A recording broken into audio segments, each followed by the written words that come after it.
Hey, Blake, can we get some, is anything turned on? I can't hear anything.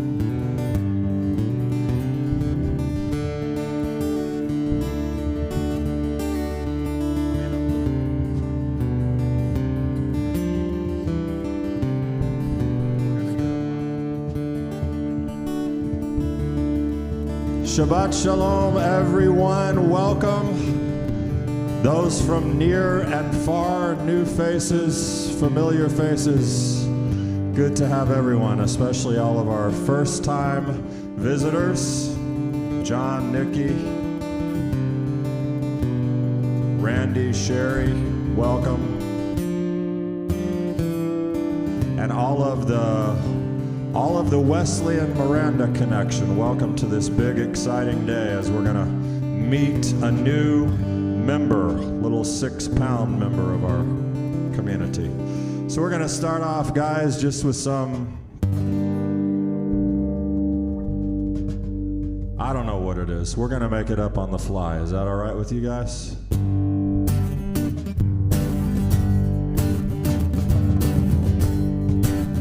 We'll sing some stuff that you can sing along with, but we're just going to sort of open things up as everybody's making their way in. Again, the important words to know.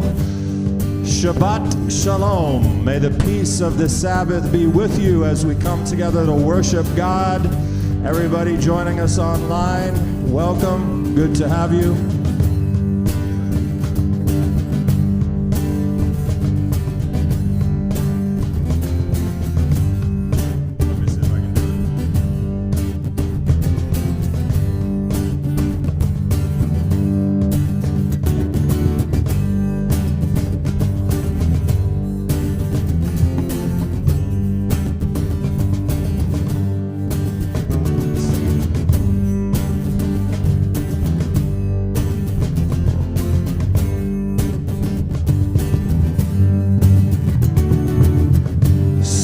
Joy in the Lord, all you righteous ones.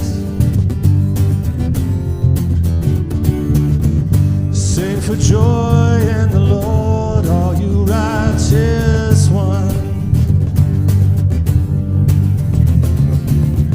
Sing to him a new song.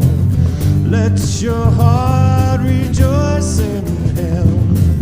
Come magnify the Lord with me. Let us exalt his name together. Come magnify the Lord with me. Let us exalt his name. Sing for joy in the Lord, all you righteous ones. Sing for joy in the Lord, all you righteous ones. Sing to him a new song. Let your heart rejoice in him. Come magnify the Lord with me. Let us exalt his name together. Come magnify the Lord with me. Let us exalt his name. Bless his holy, bless his holy, bless his holy name. With shouts of joy, victory resound in the tents of the righteous of the Lord. Shouts of joy and victory resound in the tents of the righteous of the Lord. The Lord's right hand has done mighty things for us. The Lord's right hand has lifted us high. The Lord's right hand has done mighty things for us. The Lord's right hand reigns on high. The Lord's right hand reigns on high. One more. Shouts of joy and victory resound in the tents of the righteous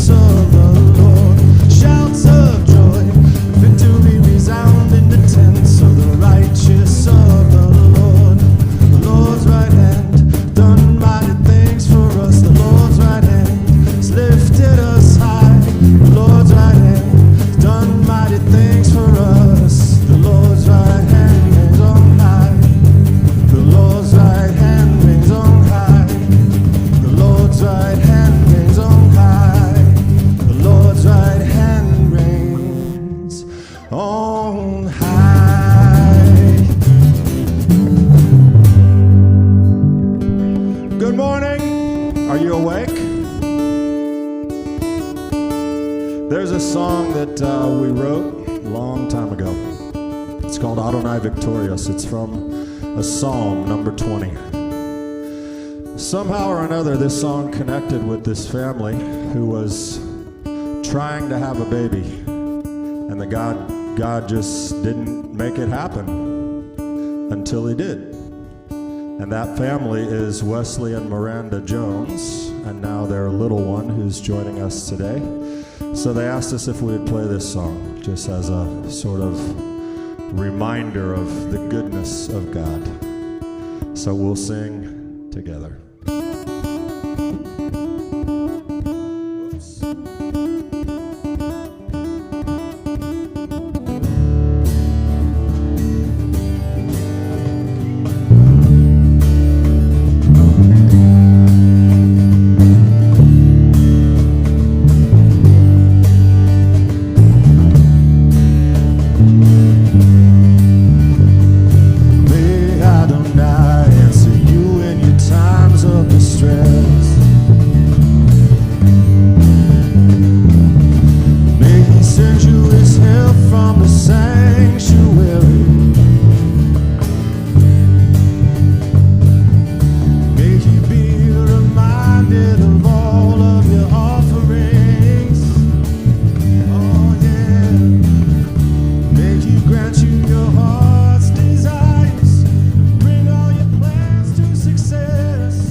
Let's move from psalm to psalm. What do you say? Psalm 63.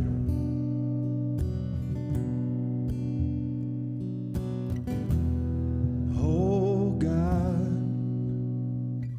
you are my God. I seek for you in the morning. My soul, it thirsts for you. I long for you in a weary land. I've seen you in the holy place, beheld your power and your glory, because your love is more than life to me. My lips will praise your name forever, as long as I live.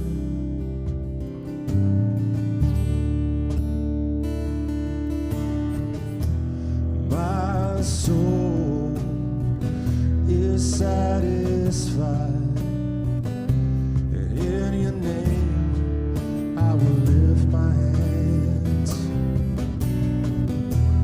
My mouth will give you praise.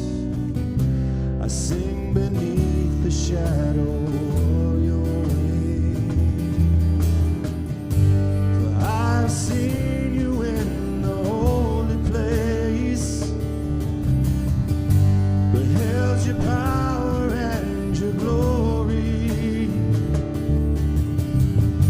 because your love is more than life to me. My lips will praise your name forever. For I've seen you, God. For I've seen you in the holy place,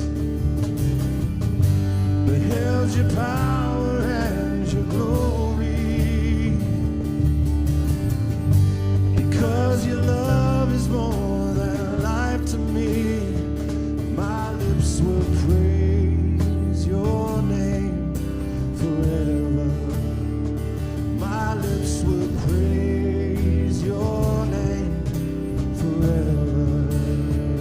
My lips will praise your name forever, as long as I live. As long as I live. As long as I live.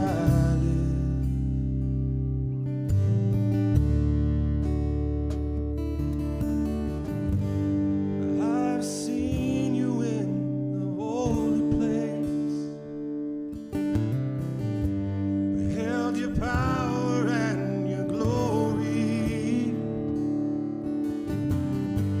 because your love is more than life to me. My lips will praise your name forever, as long as I live.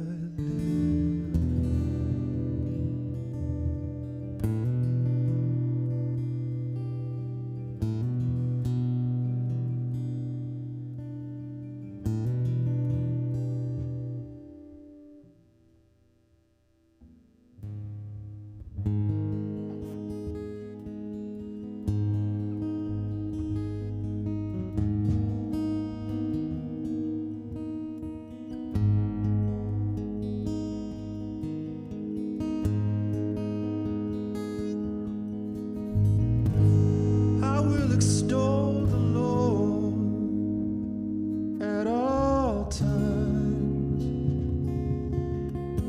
His praise will be on my lips at all times.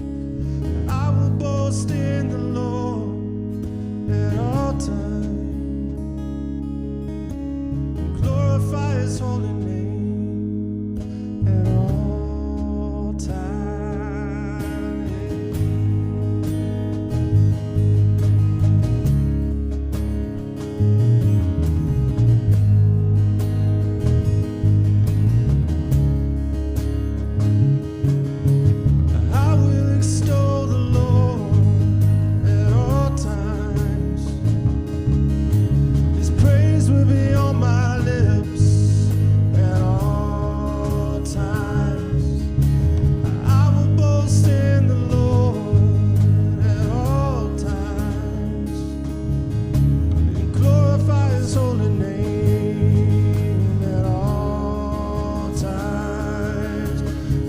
righteous cry out and the Lord hears. He delivers them from all their fears. He is El Gibor and he is near at all times. Oh, at all times.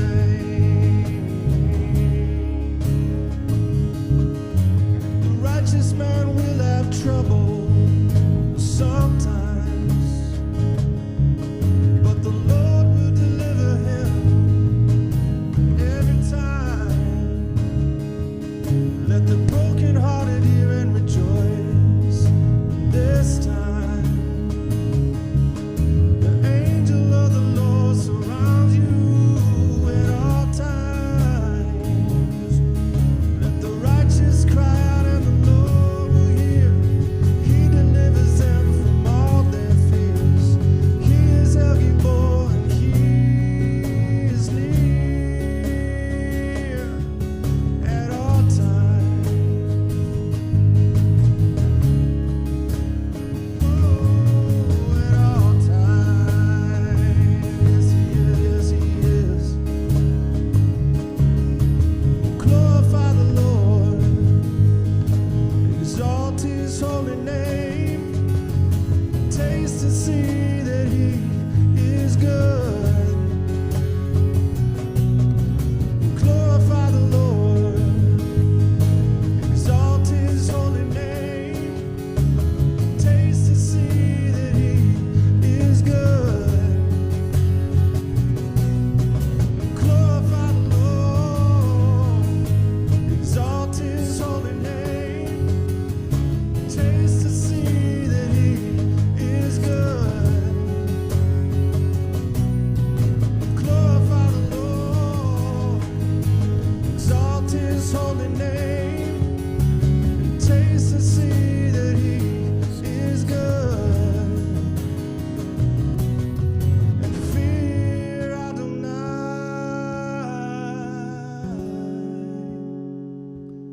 And be satisfied.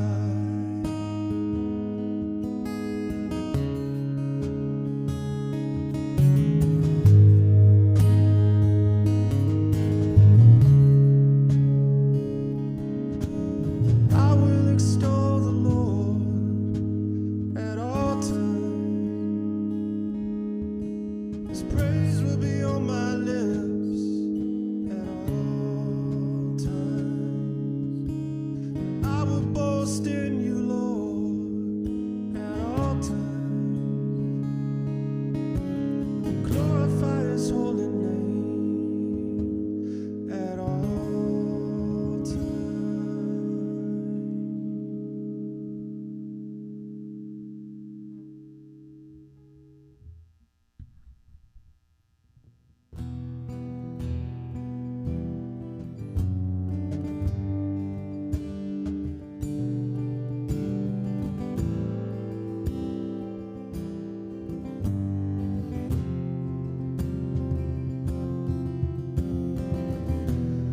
Let's do one we can all sing. How about it?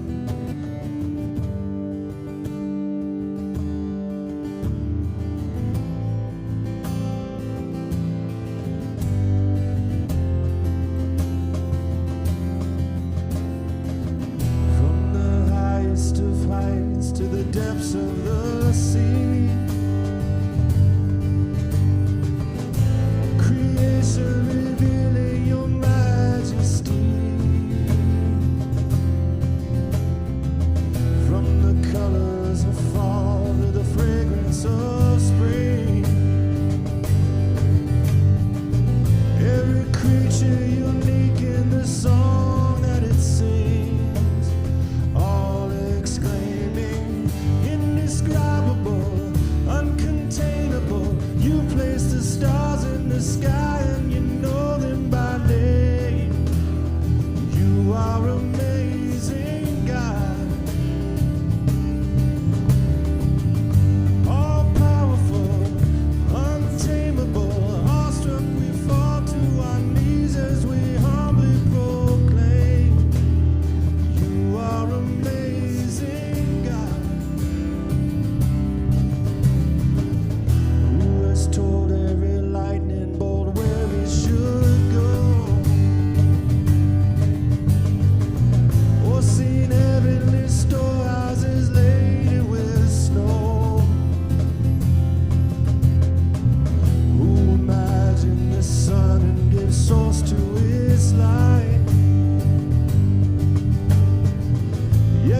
seals it to bring us the coolness of night. None can fathom, indescribable, uncontainable. You place the stars in the sky and you know them by name. You are amazing, God.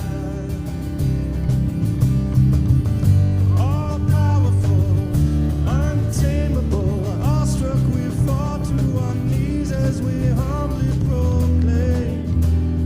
You are amazing, God.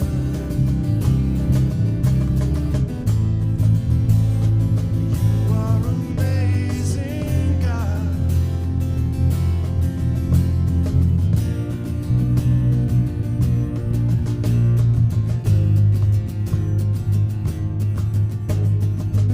Indescribable, uncontainable. You place the stars in the sky and you know them by name. You are amazing, God. All powerful, untamable, awestruck we fall to our knees as we humbly proclaim. You are amazing, God. Indescribable, uncontainable. You place the stars in the sky and you know them by name. You are amazing, God. Incomparable, unchangeable. You see the depths of my heart and you love me the same. You are amazing, God. You see the depths of my heart and you love me the same. You are amazing, God.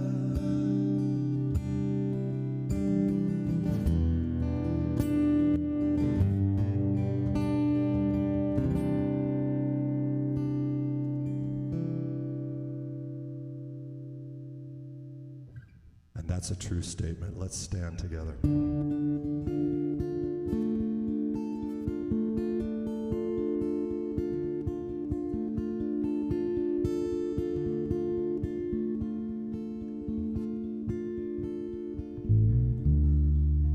This is what you call contemporary liturgy, the reworking of 1,000-year-old prayers. So I pray that it will resonate with you in your heart as we're lifting up these prayers to the indescribable God. Ya la la, ya la la la, ya la la, ya la la la, ya la la, ya la la la, ya la la, ya la la la. Baruchu et Adonai, Hamevorach. Baruch Adonai Hamevorach, leolam vaed, leolam, leolam, leolam, leolam, leolam, leolam vaed. Yalalai, yalalai. You may be seated.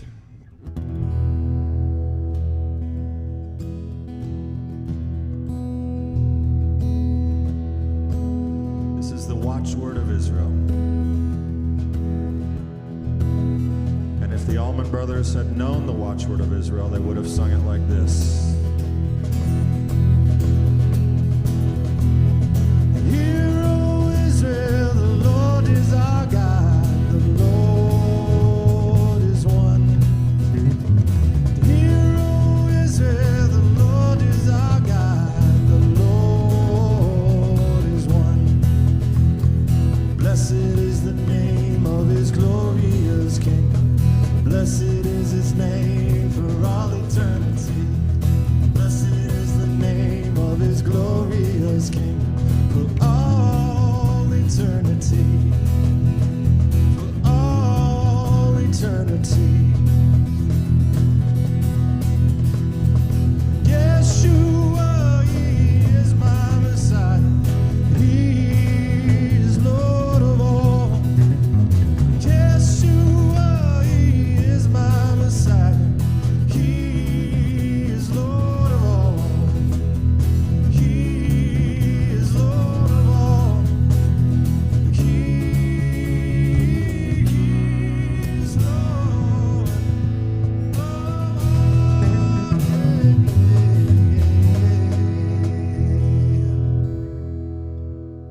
Now I'm going to introduce you to another concept, and everybody in the room who comes regularly is so tired of my overplayed jokes, but they still work.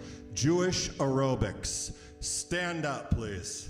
Then you're going to sit down. Then you're going to stand up, and you're going to get a workout while you worship.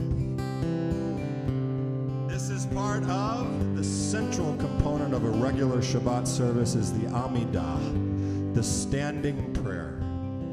And these beautiful words introduce the amida. Adonai, open my mouth, open my lips, that my mouth may declare your praise.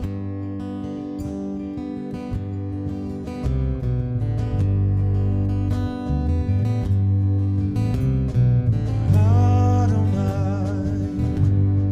open my lips, that my mouth may declare your praise. Adonai, open my lips, that my mouth may declare your praise. Oh, open my lips. Open my lips.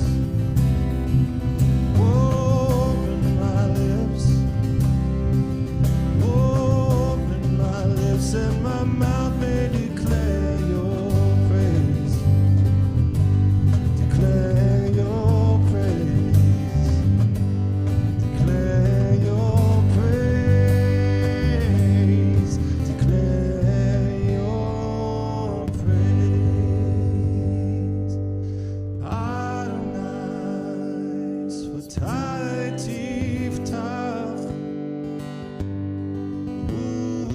Ufi Yagid Tehilatecha.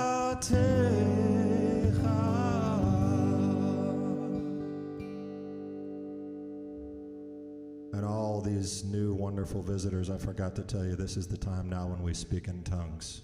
So hold on to your seats. This is Lashon Kodesh. This is the holy tongue, though, Hebrew. And this is the prayer.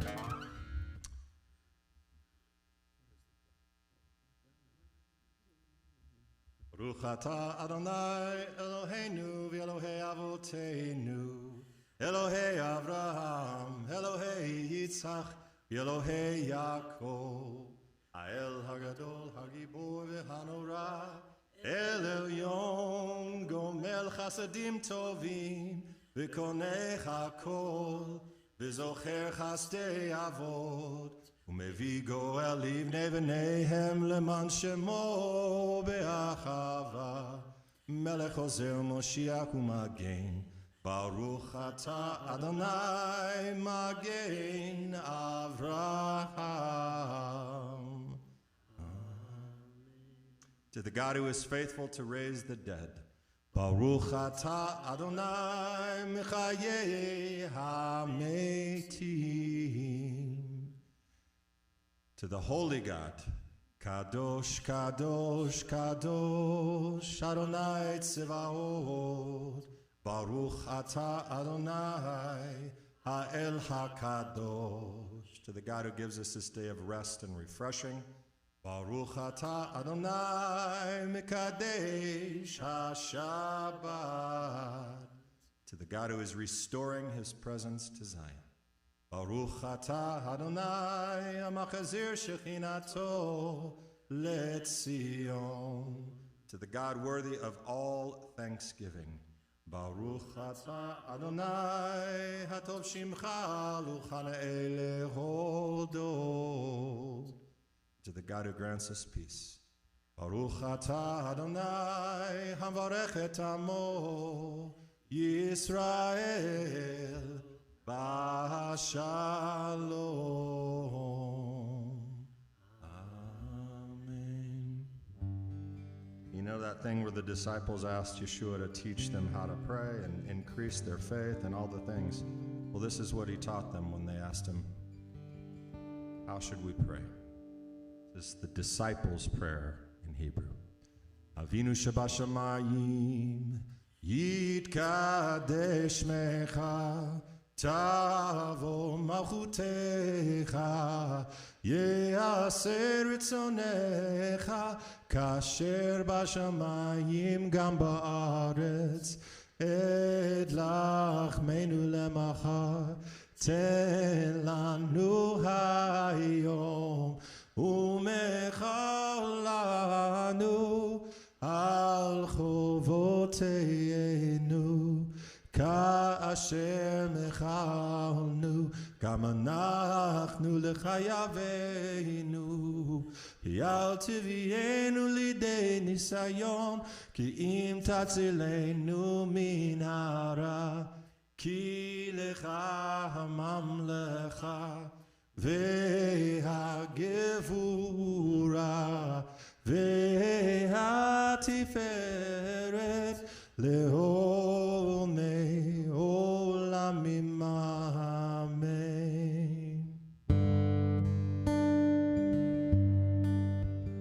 For the sake of our Master Yeshua and his merit and his virtue,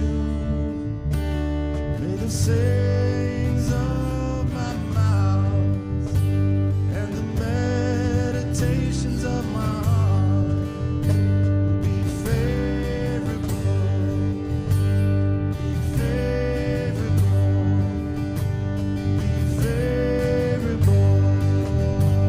to you. Oh Lord, my rock, my redeemer. Oh Lord, my rock, my redeemer. Oh Lord, my rock, my redeemer. Oh Lord, my rock and my redeemer. Yeshua, Hu HaMashiach, Hu Adon HaKol. Blessed are you, O Lord our God, the King of the universe, who has given us the way of salvation in Messiah Yeshua. Amen. You may be seated. We take up our offerings in the, well, there's two ways. Online. You can give online at our website, Shalom Macon. And, well, no, sorry, at that link. I'm way out of practice. There's a link. And then you can also give in person at the back. There's a beautiful handcrafted tzedakah box. That means a lot of things. Charity is one of them, though. But here's the closing song. I wonder sometimes, first-time visitors, if they ever think, is he ever going to stop talking? Is he ever going to stop playing songs? But it's fun, isn't it? And this is the most fun. Shabbat Shalom, my friend. It's the only two words you need to know for now.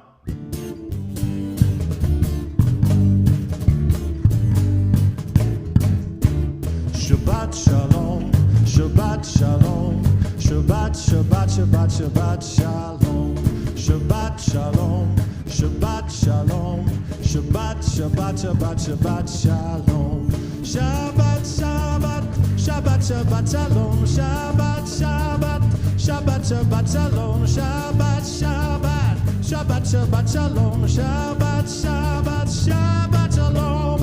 Am Yisrael, Am Yisrael, Am Yisrael Chai. Am Yisrael, Am Yisrael, Am Yisrael Chai. Am Yisrael, Am Yisrael, Am Yisrael Chai.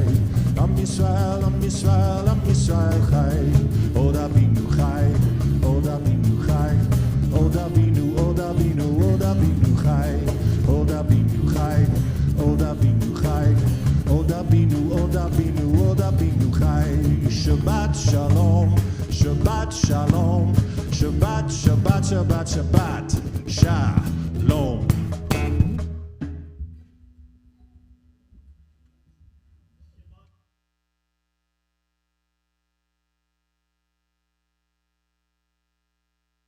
Slam full house. This is fantastic.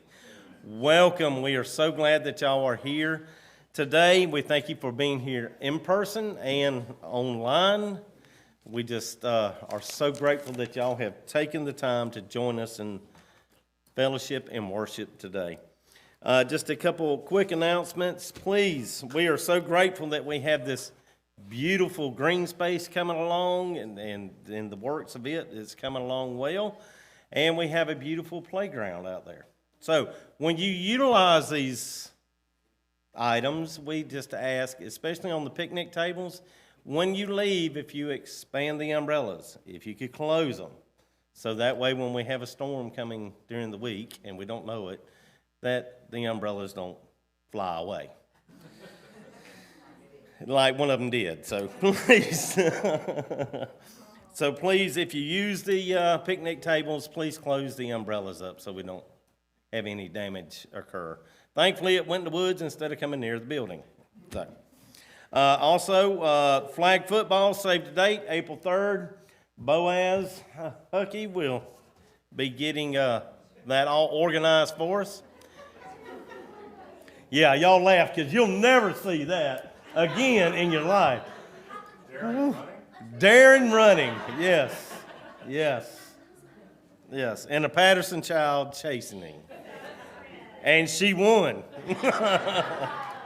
Way to go, Darren!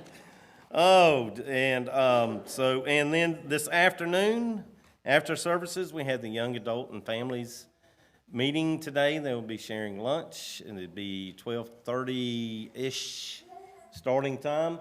And so I'm not sure who all's doing that, but I'm sure it will be a good, fun time. And so speaking of families, our online family would like to welcome Libby from Brazil watching today, Key Abilene Rose from the UK, Tom from Ohio, Esther from Florida, and Ashia from Arkansas. We thank y'all so much for joining us today. And just one more little announcement, just like to welcome. I got the paper, Wesley. I'm not going to look at it. I made him turn it upside down, so I wouldn't know the name until the rest of it. But we'd just like to welcome baby Pumpkin Jones. So we are so excited for y'all, and what a blessing it is. Indeed. There's in a synagogue, this is the center of a community, a center of a Jewish community. It's what it's supposed to be. And with synagogue membership and synagogue participation comes a very important part. That is that every kid in the room, you have a responsibility to help them, to help raise them up, to be there for their parents, to certainly be there for the children, to act as an example. And that begins for this little new addition today. So I'm going to have Wesley and Miranda come up. We're going to dedicate this little girl, first of all, to God. Her mom will thank God that he brought her through a 36-hour labor. 30. Big deal. It's all easy anyway. You better run like Darren did.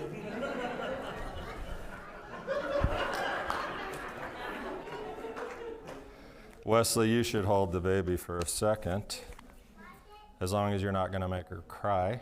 No, she's the one who makes him, whatever I'm trying to say. She's the one who, he's the one who gets her to hush. I'm her favorite. See this? I can't see it. These are your words, and yours, not yours. Okay. You can stand right here, and they might be able to hear you. The whole thing? Yeah. I don't need the glasses. These are my favorite reading glasses. I know a doctor. There's a doctor in the crowd that can help you with that. Okay.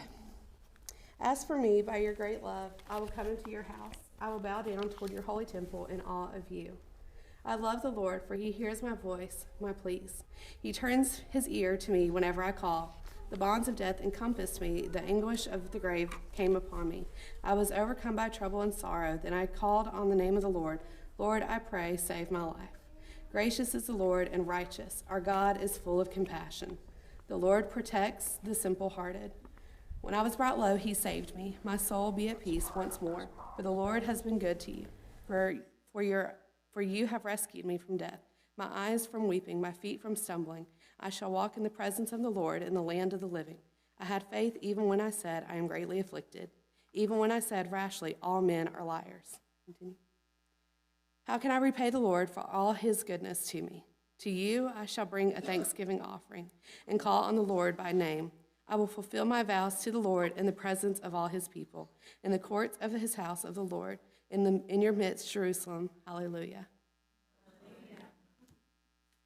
We're going to keep going. Let me see how this thing. Okay.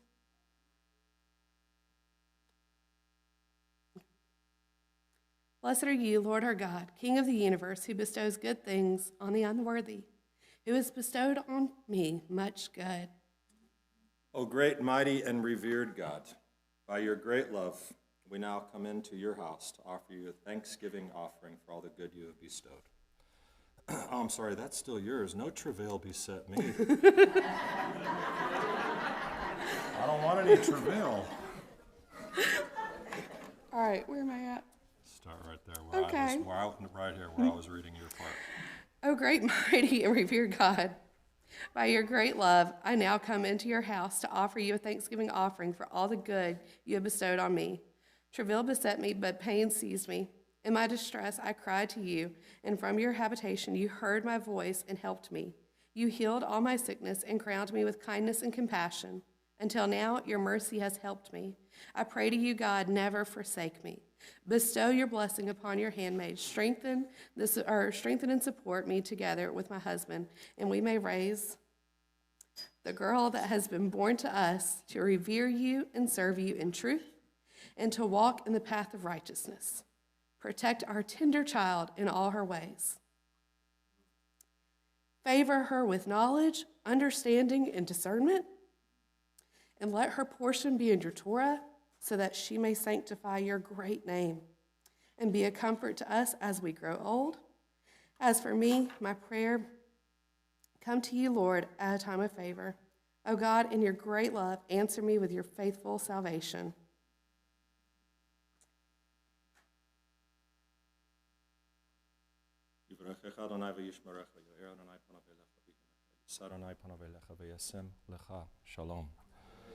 May the Lord bless you and keep you. May the Lord make his face to shine on you and be gracious to you. And may the Lord lift his countenance toward you and grant you peace.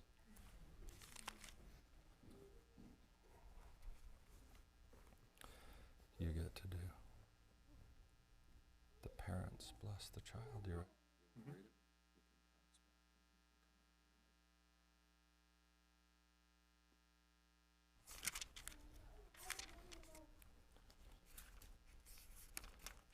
although I need to.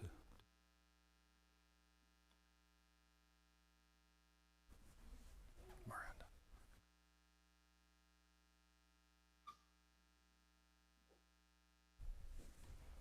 My dove, in the cleft of the rock, in the hiding place of the mountainside, show me your face, let me hear your voice. For your voice is sweet, and your face is lovely. There is one alone, my dove, my perfect one, her mother's only child, the favorite of the one who bore her. Maidens see her and call her blessed. Queens and concubines praise her. He who blessed those who came before. Abraham, Isaac, Jacob, Moses, Aaron, David, and Solomon. Sarah, Rebekah, Rachel, and Leah.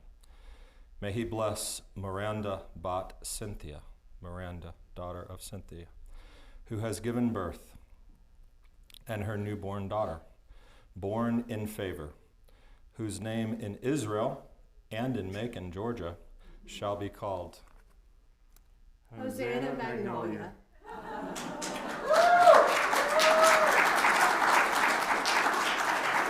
Bless, we pray, to you, her parents, that they may have the merit to raise her to Torah, to the marriage canopy, and to good deeds. And let us say, Amen. Amen. You guys read this together.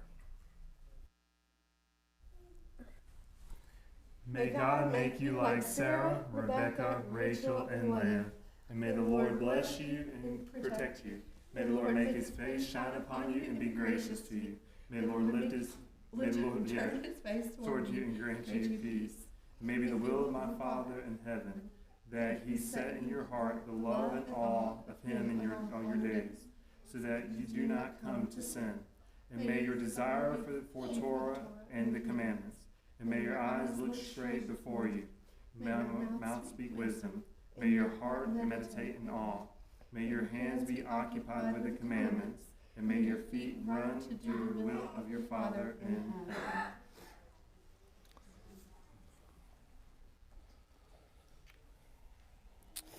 Our sister, may you grow to become thousands of myriads. Congregation, we take upon ourselves the role of being the support for this young new family. It's an honor and a privilege and a responsibility that we help them to raise her up in the way that she should go. Mazel tov. Blessings. Love you.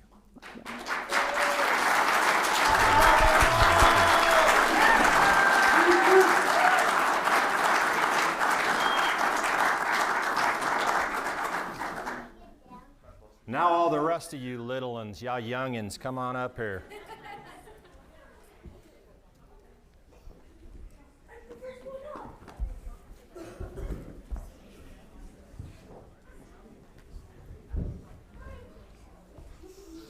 What's happening, player?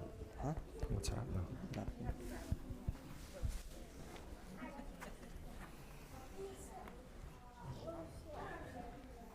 What's happening, man? I was wondering where you were. Good to see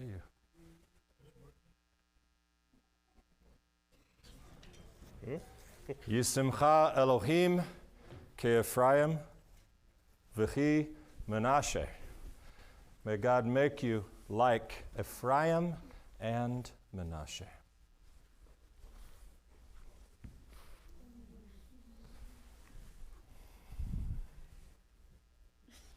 Yisameach Elohim ke'Sorah Rivka, Rachel, Valeah. May God make you like Sarah, Rebekah, Rachel, and Leah. And Father, may all of these children be blessed as they grow and mature before our very eyes. We ask, Lord, that you would indeed help us to bear the responsibility of a community, to raise them up alongside their parents. Bless them and fill them with joy in the pursuit of your holy name, and as disciples of Yeshua. Yivarechecha Adonai v'yishmerecha yo'er Adonai panav elecha v'yihuneka yis Adonai panav elecha v'yasem lecha shalom. Okay, you can go find your parents and go to Shabbat school and learn something good.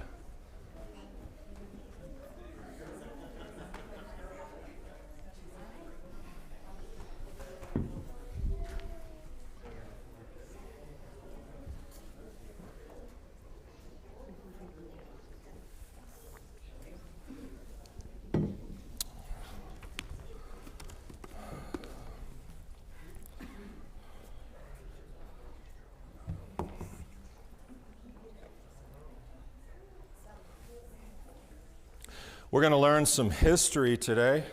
Everyone get excited. Courtesy of Tibi Palu. I'm sorry, T.B. Pulu. I have no idea who T.B. Pulu is, except for the fact that he wrote this really good science article that I'm going to quote from. Quiz, starting out with a quiz. In what year did we go to the moon? Very good, 1969. That was easy. See, we're going to do great on this. Was the computer invented in 1969? Yes. We have a yes. We have a no. That's a C- for indecisiveness. Just kidding. During the first Apollo missions, critical safety and propulsion mechanisms in spacecraft were controlled by software for the first time. Essential to the lunar missions was a now ancient command module computer designed, where do you think, at MIT called the Apollo Guidance Computer. Anyone want to guess the processing speed and memory capability of that computer in 1969? Don't waste the time. 64 kilobytes of memory and a processing speed of 0.043 megahertz. Okay? For frame of reference today, you can buy a 2 terabyte thumb drive, literally the size of your thumb, for $29 on Amazon. 2 terabytes. That's 2 billion kilobytes in your pocket for $29. And speaking of money, how much do you think, there were other computers at the Goddard Space Center during the 69 moon launch. Who would you guess made these computers? Random guess. I heard it, I think. The Nazis, who said that? IBM. IBM, right? The name in computers early on. The IBM System 360 Model 75S, even the name is complicated. It's a lot more complicated than Mac, okay? IBM System 360 Model 75S mainframe computer made independent computations and maintained communication between Earth and the lunar landers. These computers cost, guess, higher. $3.5 million, and they were the size of a car. Okay, remember, that was something else. These were way more capable in terms of memory. Their memory actually rose into the megabytes. $3.5 million computer the size of a car. Now, it's roughly like comparing the Wright brothers plane to an F-22, but consider what many of you have in your pocket or your purse right now. Well, there's probably, if your purse is like my wife's, there's a lot of things in there, and we don't even need to go into it because you can never find anything. Honey, where are your keys? I don't see them. They're in there. I don't see them. There's like 4,000 other things. They're in there. And then she comes and goes, right here.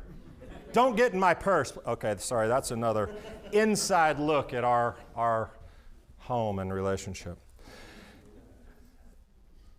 The iPhone as an example, okay? The iPhone as an example. And I'm going back in ancient technology history for what I'm about to say. The iPhone 6, which was released in 2014, that's ancient, right? I tried to compare the iPhone 13, but I couldn't translate any of what I was reading into English. It made absolutely no sense to me whatsoever. And Blake wasn't around, so here's the deal. The iPhone 6 uses an Apple-designed 64-bit Cortex A8 ARM architecture composed of approximately 1.6 billion transistors. It operates at 1.4 gigahertz. Remember 0.043 megahertz? This thing is operating at 1,400 megahertz, your iPhone 6. It can process instructions at a rate of approximately 1.2 instructions every cycle in each of its 2 cores. That's 3.36 billion instructions per second. The new iPhone 13, the A15 Bionic processor, also features a new 16-core neural engine to power machine learning and artificial intelligence tasks. That's scary. You should be scared. But there's a lot of cores, okay? Translation for point. you would not be incorrect in saying that an iPhone 6 could be used to guide 120 million Apollo moon missions at the same time.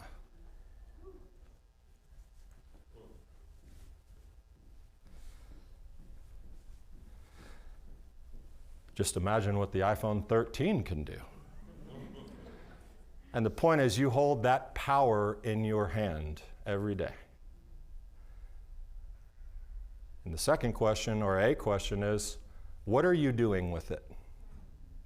Or maybe better phrased, what is it doing with or to you? And to the Torah we go.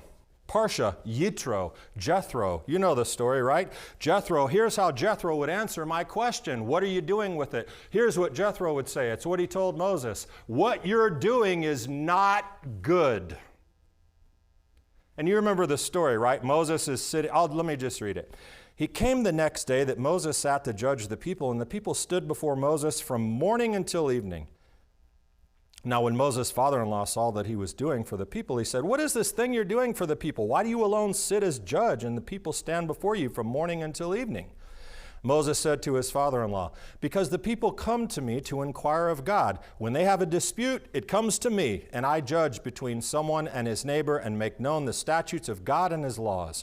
Moses' father-in-law then said to him, "That thing you're doing is not good.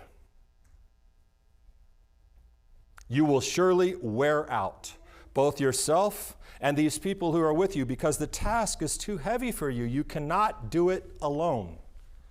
How in the world do we make this connection? Well, beyond the obvious message of this Torah portion, which is about delegation, particularly for leaders, it's one of my favorites and also one of the more convicting at all times, because I'm not the best delegator. Beyond that, this Torah portion is filled with incredible things. The 10 Commandments are coming. Mount Sinai, the ascent, that's right after Jethro. And we're in this section of the Torah where the deliverance from Egypt, the passing through the Red Sea, and now going up to Sinai, it's monumental. But I want to talk about Jethro and Moses. And something that is, not quite as obvious, something that I think really helped me, because I think it's imperative that we get this message and we act on it quickly. And what is that message? The message is, I've already told you, what we are doing is not good.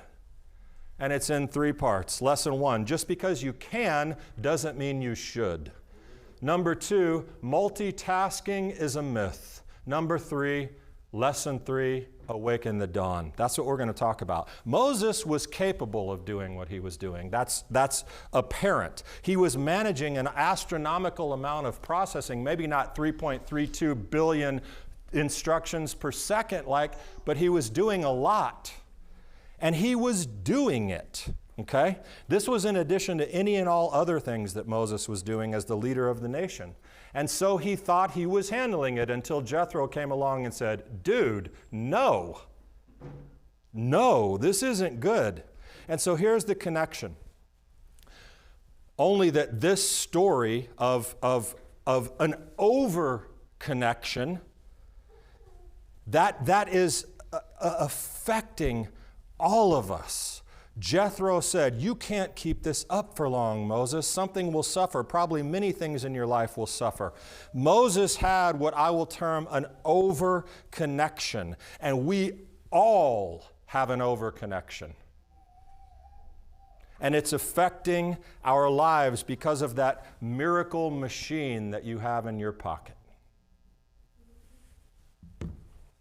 Stick with me for just a bit. There is virtually no time in a day when someone or something is not vying for your attention. And they're getting it because these miracle machines have turned us into Pavlov's dogs. Every beep, chime, reminder, text, email, phone call, almost every single time is a distraction to what you're doing, your work, your worship, your worthwhile relationships. But it's become such a part of our lives and so embedded in our culture that we don't even notice it. Just like Moses, who when Jethro said, "What you're doing is not good," he was probably like, "Why, man? It's fine. It's great." Sometimes you need someone else to point some things out to you. But there was a time, not long ago, really in the big picture, when we had a connection. You know what we would do? We would sit down and we would talk to somebody. There was a time even when we might pick up a phone. You know, they were plugged into the wall back then. They didn't go with you.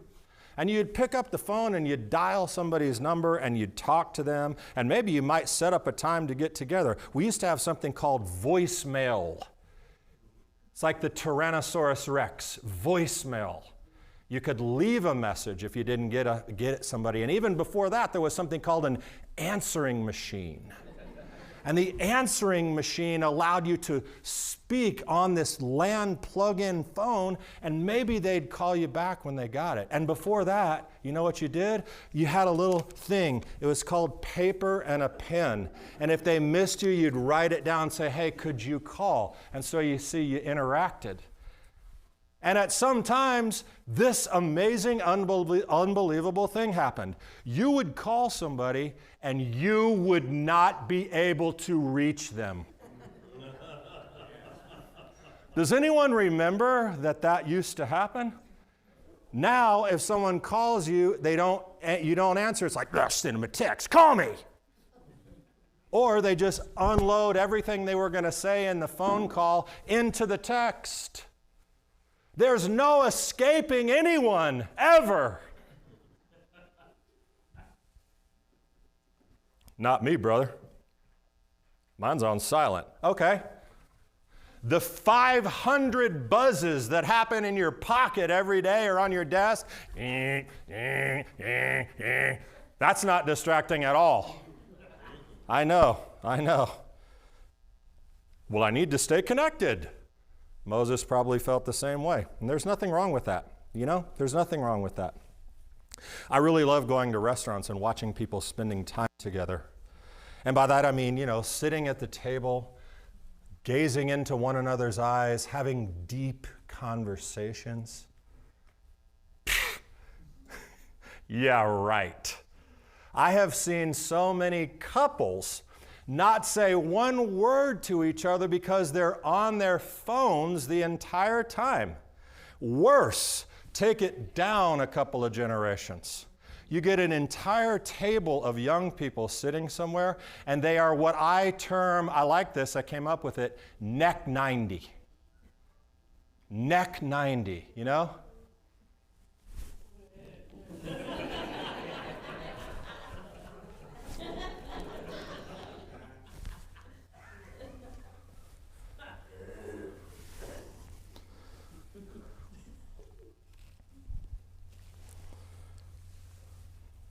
They're connecting. And we, like Moses, are overwhelmed with input. Now listen, I am guilty. I am so connected, it's absolutely unfathomable to me. But when I read that portion, for some reason, that's what I get. What you're doing is not good. And it like slapped me in the face when you're aware of it.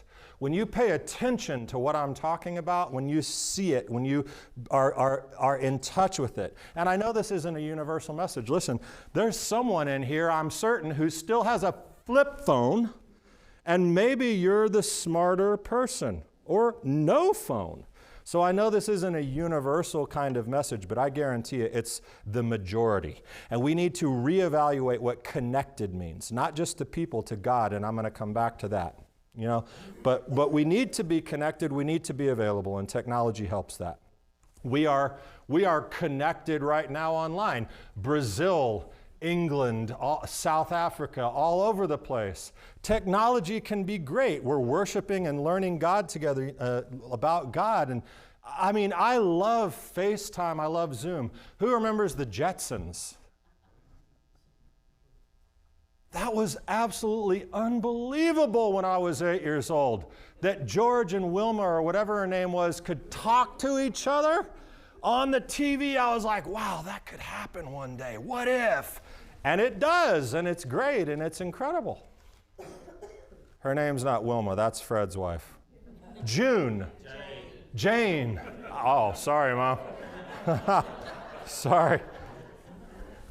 We need to do our jobs well. Technology is part of that, and I'm not suggesting that any of us go in on Monday morning, say to the boss or your clients or whoever, don't email me, don't text me, don't even call me. I'm disconnecting.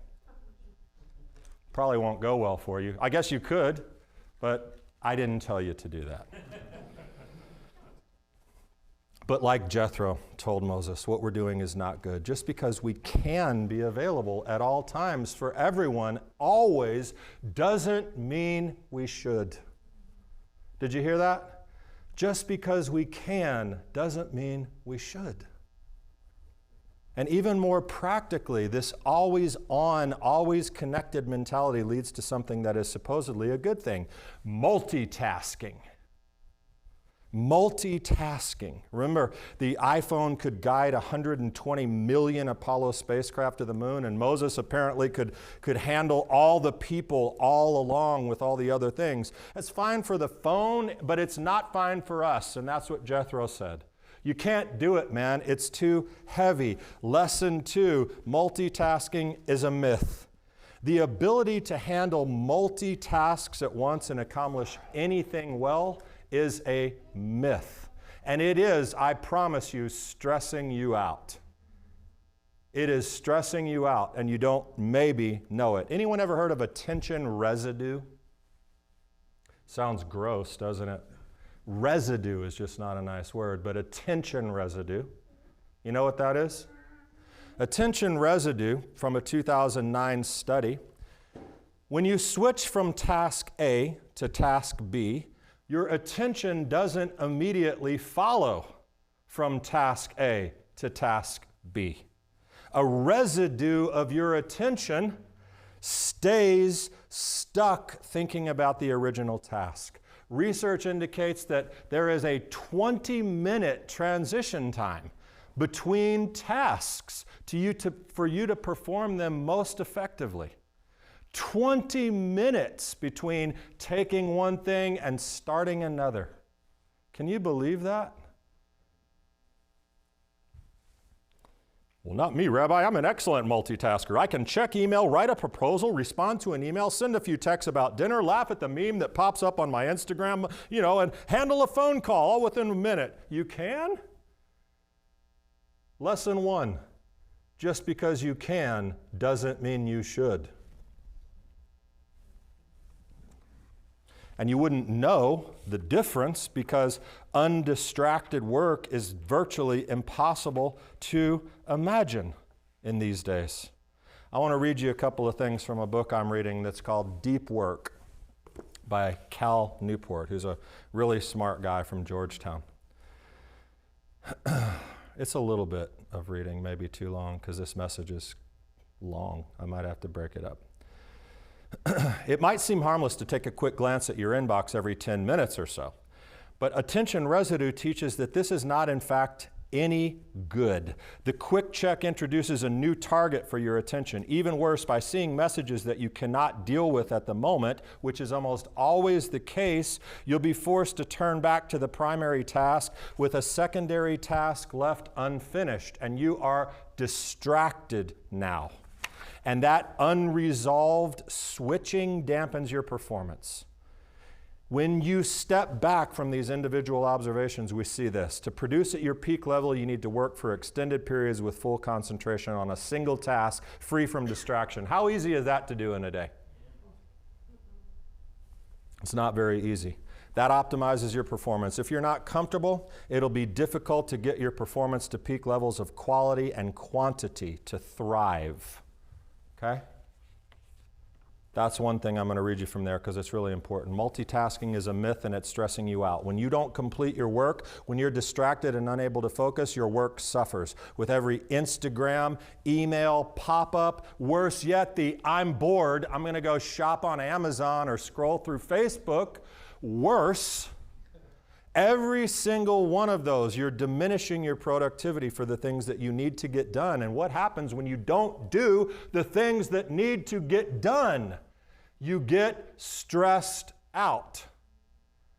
All rooted in technology and that little micro miracle in your pocket or on your desk I know this, first off, as I was writing this, I was thinking, man, they are going to think I've flipped my lid. This isn't what you come to a religious service for. What is this sermon? What is this? I'm a rabbi. That means I'm a teacher. That means that my job is to help you learn things and teach you how to function and prosper in life. And so guess what? That's what I'm doing, because that's what rabbis do. They teach. Okay? So just listen. Forget about thinking that this is weird, because it is weird. Let me tell you some science. Okay, even better. Let me tell you some science, and I'll connect it to God, because ultimately when you look at science, that is God's incredible gifting that He's put inside of us with the master design that He made. Here's something cool. You ready? Also a bit to read, but neuroscientists have been exploring the physical mechanism that drive people's improvements on hard tasks. Okay? Scientists increasingly believe the answer includes myelin, M-Y-E-L-I-N, a layer of fatty tissue that grows around neurons, acting like an insulator that allows the cells to fire faster and cleaner. To understand the role of myelin in improvement, keep in mind that skills, be they intellectual, physical, eventually reduce down to brain circuits. The new science of performance argues that you get better at a skill as you develop more myelin around the relevant neurons, allowing the corresponding circuit to fire more effortlessly and effectively. To be great at something is to be well myelinated. This understanding is important because it provides a neurological foundation for why deliberate practice works. By focusing intensely on a specific skill, you're forcing the specific relevant circuit to fire again and again and again in isolation. And this repetitive use of specific circuit triggers that are called oligodendrocytes begin wrapping layers of myelin around the neurons in the circuit, effectively cementing the skill. That's the science. You get it? If you do something and you do it with intention and you're not distracted, God built in your brain a system that strengthens that ability. Distractions kill it. Now, I guess really what Jethro probably could have said is he could have said, Moses, son, listen, your oligodendrocytes are going to struggle to wrap layers of myelin. But instead he just said, what you're doing is not good, man.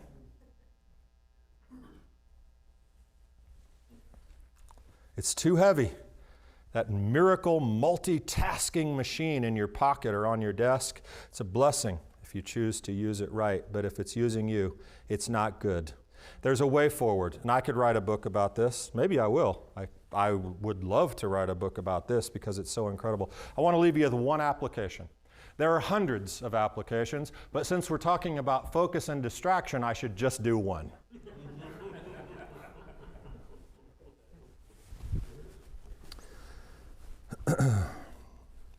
This application is beyond the awareness that I talked to you in the first two. Everything starts with being aware. Everything starts with being aware. What were the first two? I forgot them because I'm distracted. No, I'm just kidding. Just because you can doesn't mean you should. 2, multitasking is a myth, okay? Be aware of what's going on in your day and night with what I'm talking to you about. Psalm 63 opens with this line, God, we sang it today, God, you are my God, I shall be watching for you. A more familiar translation says, oh God, you are my God, early I will seek you, which really captures the meaning better. And that word is shachar, to seek early, earnestly. And it's a familiar sounding word. Shachar has a parent noun, dawn. We find this word in what we did this morning, shacharit, the morning prayers, the dawn prayers, the awakening prayers, the breaking of the day, the time prior to sunrise. The psalmist tells God and us, he says, listen, God, you are going to be my intentional and early, earnest first focus. Who else did that? Yeshua, Mark 1:35, the Master. Early in the morning while it was still dark, Yeshua got up, left the house, and went away to a secluded place and prayed there for a time. Psalm 143, let me hear your faithfulness in the morning, for I trust in you. And my all-time favorite as a musician, Psalm 108, my heart is steadfast, God. I will sing praises also with my soul. Awake, harp and lyre. I will awaken the dawn. I have loved that from the first time I read it. I will awaken the dawn. But do you know the first thing people tend to do this day in the morning?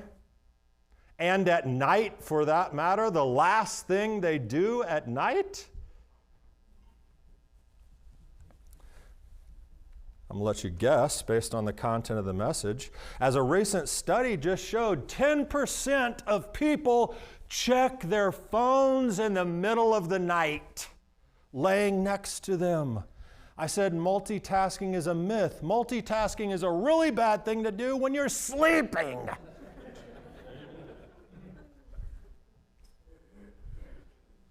That is pitiful. I mean, it's depressing. And this is a real thing. Listen to this, a real article. Quote, checking texts, emails, and social media can cause your brain to go into worry mode, Rogers says. If someone didn't text you back, now you're wondering why. If you get an important work email, now you're thinking of a response, and none of that is conducive to sleep. Really?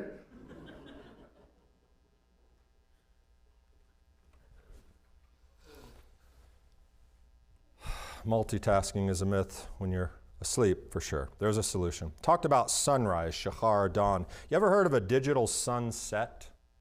A digital sunset. Did you know your day starts the night before? It does. Your best day starts. Listen to this. Deep inside your brain is the suprachiasmatic nucleus, which operates a range of clocks, another amazing God design, running a variety of rhythms across your body. They're triggered not just by light, but a cascade of hormones and chemicals which signal that it's time to clock on for various functions of repair and recovery while you sleep. When one rhythm is disrupted, it can impact others. Your phone, your iPad, even your TV for that matter, disrupts those clocks when you're trying to repair and recharge. Did you know that? God designed it, suprachiasmatic nucleus. We see a man inside. No, I'm not going to do Nacho Libre this time. Okay, I am. His nucleus. All right. Suprachiasmatic nucleus. A digital sunset. The people came before Moses from morning to evening. It was a lot. Listen, we cram all kinds of things from our morning to evening, don't we? Work and every other thing and all these distractions that I'm talking to you about. Morning to evening is rarely 9 to 5 anymore, but at some point you have to stop.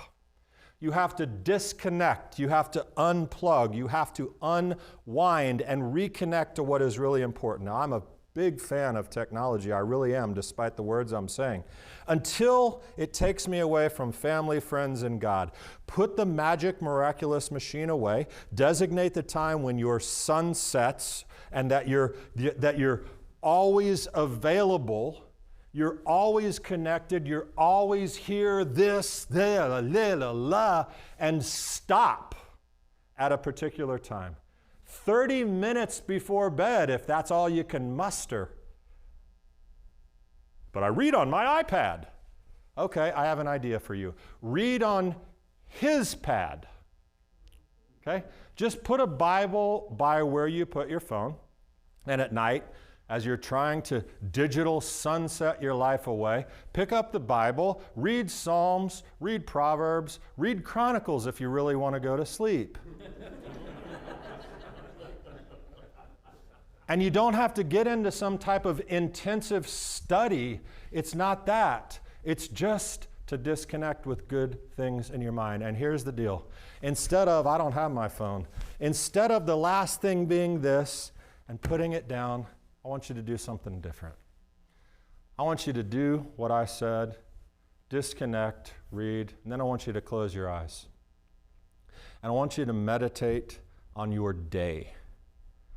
The good things that happened, the things that were a success, the great gratitude that you have to God for allowing you to live that day, and thanking Him for the things that went on. and asking Him to guide you into the next day. And then you can look online. If you have a Siddur, there's something called the Bedtime Shema. You can read the Bedtime Shema. It's beautiful. And close your eyes and check out and be done. Okay? That's a digital sunset. And then, and I'm almost done, I promise you. Lesson 3. Then awaken the dawn. Wake up and check your phone. No, don't do that.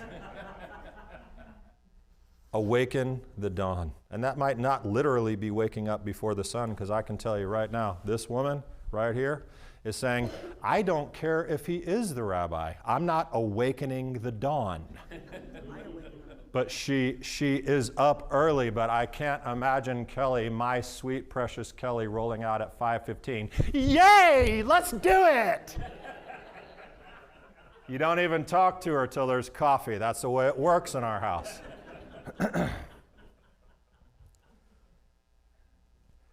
But the point is, prioritize yourself and your relationship with you and with God first. It could be a quiet meditation on a biblical text. It could be sitting there with your eyes closed and just letting the Holy Spirit bring things into your mind. It could be reading. At this point, you could kick your mind off into some intensive study or prayer or do something except what most of the world is doing, which is picking up their phone, checking their email or their social media, or, well, I read the news on my phone. Fine, don't do that till later. Awaken the dawn. You and Him. Because here's the point, and this is so incredible. I want you to get this, if nothing else. The second that you let someone else, email, text, social media post, phone call, the second you let them into that precious space, it's gone. Their priorities just became yours. Do you understand what I'm saying? The word create and react, they have the same letters in them. And that's the decision you're going to make in the morning. I am going to take the time to create the rest of my day starting right here. And when you pick up the phone or an email or do something, you have driven yourself into react mode, not create. You are not in charge anymore. Do you understand that?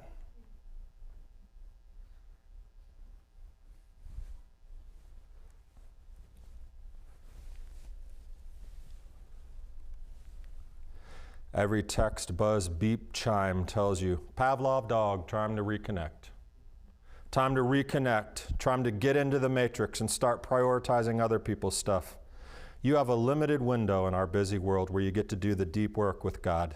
Do you really want to miss that opportunity? How many more days do you want to miss it? That window of time transforms a day. It does. From the evening until the morning, when you digital sunset and awaken the dawn, you transform the day. And transformed days make transformed years, and transformed years make transformed lives. Happy lives. Who wants to be happy? I do. Too many people are missing that. And in my own life, I'm only now really getting intentional about these. And Jethro would say to all of us, what you're doing is not good. Make a change. So what am I suggesting you change? Well, I want you to, I brought some sledgehammers. Right out here, we're going to circle around and we're just going to, we don't need to overreact. We don't need to be delivered from our computers. We don't need to smash our screens. You need to let me be Jethro today in your life. And you need to be an adult or a young adult. And young adults, my goodness, guys. I mean, this does not discriminate, but it's absolutely unbelievable to see the heroine-esque effect of digital devices on young people. Kids, I'm not even going to go there. But it ends with just saying, recognizing that we live in a remarkable time, remarkable in history. Things are moving fast, and yeah, not all in a good direction. These things today, what I'm talking about, they're very real problems, and they're going to get worse. But they don't have to get worse in your life. They can get better today. You see, God gave us myelin. He gave us oligodendrocytes. He gave us super charismatic nuclei, and he gave us free will. You don't need a science book to understand that. To choose what matters most. You may have a lot less control of your morning to evening than you'd like. Your job may require an unbelievable or uncomfortable amount of connectedness, but you have certain control over certain parts. To do the deep work. You know, intentional disconnection could be the most intentional connection time that you have. You are in control of that. What we are doing is not good. We should make some changes for ourselves. I'm doing that. And I'm not asking you to fast. Caleb, I want you on a 2-week fast from your iPhone, son. I'm asking you to be an adult, to be intentional and realize that what I'm saying is true, and we all know it. No matter if we're saying in our heads right now, he doesn't know my life. I can't. I do. I have your life. We need to make some changes. And just do this. Be intentional for a week about what I said. And see. See what happens. See how you feel. Most will hear this and say, oh, he is right, and make no changes. I get it. That's the way sermons are. But I don't want that to be. I want it to be a change. The ones who do will feel the difference, and that will be good. And I have a feeling that that will make our Father in heaven and you and Jethro very happy. Ding ding ding ding ding ding ding ding ding ding ding ding ding. Shabbat shalom. Let's stand.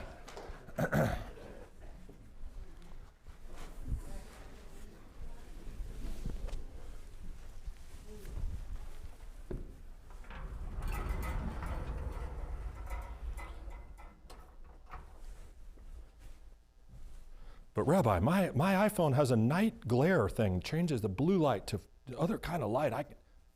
No, not that either.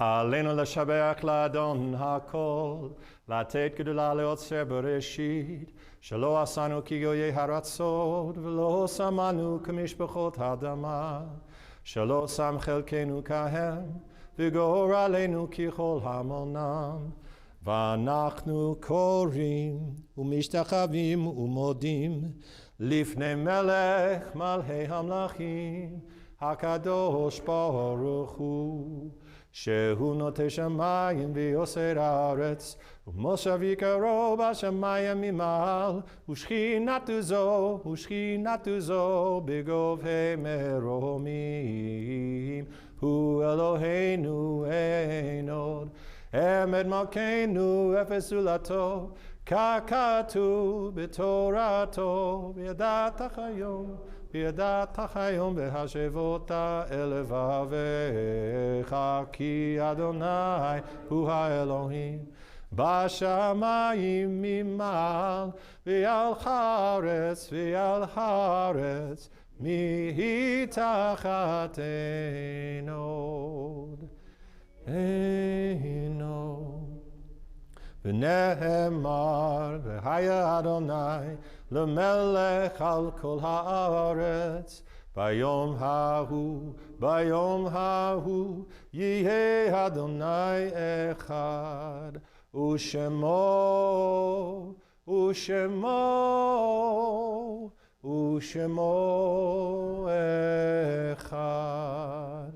Ushemo echad. On that day, the Lord will be one, and his name will be one.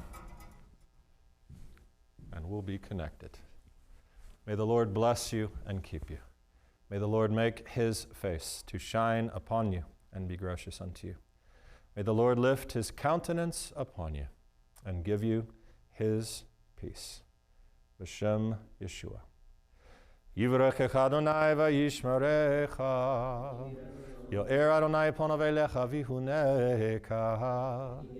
Yisa Adonai ponav elecha v'yasem lecha shalom. Shabbat shalom, my friends. Have a wonderful day, and in your experimental week, make the most of it.